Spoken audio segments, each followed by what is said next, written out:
I'm Sam Vaknin, and I'm the author of Malignant Self-Love, Narcissism Revisited.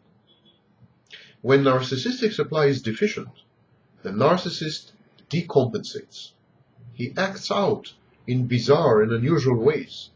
He becomes aggressive and violent. Narcissists sometimes experience psychotic micro-episodes, for instance during therapy, or when they suffer narcissistic injuries in a severe life crisis. But can the narcissist go completely over the edge? Do narcissists ever become full-fledged psychotics? The definition of psychosis in the Diagnostic and Statistical Manual is restricted to delusions or prominent hallucinations, with the hallucinations occurring in the absence of insight into their pathological nature. A delusion is a false belief based on incorrect inference about external reality that is firmly sustained despite what almost everyone else believes, and despite what constitutes incontrovertible and obvious proof or evidence to the contrary. In contrast, a hallucination is a sensory perception that has the compelling sense of reality of a true perception, but that occurs without external stimulation of the relevant sensory organ. The narcissist's hold on reality is tenuous. Narcissists sometimes fail the reality test. Admittedly, narcissists often seem to believe in their own confabulations and lies. They are unaware of the pathological origin and nature of their self-delusions, and so they are technically delusional. But narcissists rarely suffer from true hallucinations, disorganized speech, disorganized or catatonic behavior, and so on. So, in the strictest sense of the word, we can say that narcissists appear to be only partly psychotic, but actually they are not psychotic at all. There is a qualitative difference between benign, though well-entrenched, self-deception, or even malignant con artistry, and losing it altogether. Pathological narcissism should not be construed as a form of psychosis because the narcissist is usually fully aware of the difference between true and false, real and make-believe, the invented and the extant, right and wrong. The narcissist consciously chooses to adopt one version of the events, an aggrandizing narrative, fairy tale existence, a what-if counterfactual life. He is emotionally invested in his own personal myth.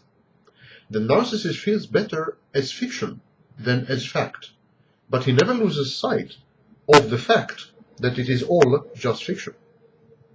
Additionally, throughout, the narcissist is in full control of his faculties, cognizant of his choices, and goal-orientated. His behavior is intentional and directional. He is a manipulator, and his delusions are in the service of his stratagems. Hence his chameleon-like ability to change guises, his conduct, and his convictions on a dime. Narcissistic delusions rarely persist in the face of blanket opposition and reams of evidence to the contrary. The narcissist usually tries to convert his social milieu to his point of view. He attempts to condition his nearest and dearest to positively reinforce his delusional false self. But if he fails, he modifies his profile on the fly. He plays it by ear. His false self is extemporaneous, a perpetual work of art, permanently improvised and reconstructed in a reiterative process designed around intricate and complex feedback loops. Though the narcissistic personality is rigid, its content is always in flux. Narcissists forever reinvent themselves, adopt their consumption of narcissistic supply to the marketplace. They are attuned to the needs of their suppliers. Like the performers and the actors that they are, they resonate with their audience, giving it what it expects, what it wants, and what it demands. Narcissists are efficient instruments for the extraction and consumption of human reactions. As a result of this interminable process of fine-tuning, narcissists have no loyalties, no values, no doctrines, no beliefs, no affiliations, and no convictions. The only constraint is their addiction to human attention, positive or negative. Psychosis and psychotics, by comparison, are fixated on a certain view of the world and of their place in it. They ignore any and all information that might challenge their delusions. Gradually, psychotics retreat into the inner recesses of their tormented mind. They become completely dysfunctional. This never happens to the narcissist. Narcissists cannot afford to shut out the world because they are so heavily dependent on it for the regulation of their labil sense of self-worth.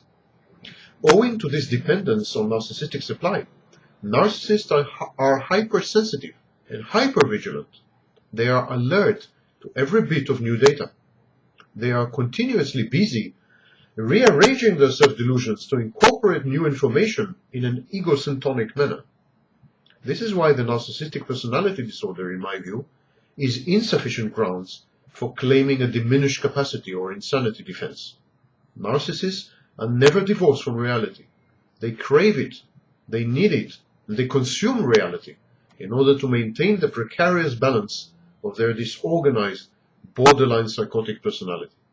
All narcissists, even the freakiest ones, can tell right from wrong, act with intent, and are in full control of their faculties and actions.